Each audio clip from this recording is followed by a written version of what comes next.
our neighboring country, such as Bangladesh, we never expected such a damaging, torturing and attacking situation they will create on the minority Buddhists in Bangladesh.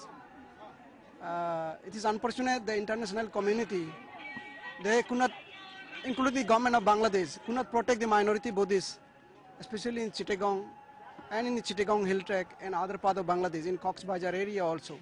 So due to that reason, we, peace lover and peace worshipper, came out from our monastery in support of those people, those who have been affected.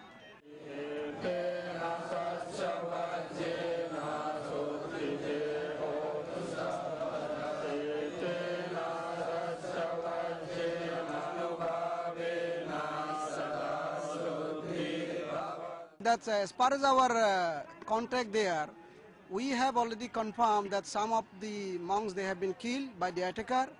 We don't know who are the attacker, and this is the responsibility of established government, being a member of the United Nations, the Bangladesh government. They should protect them.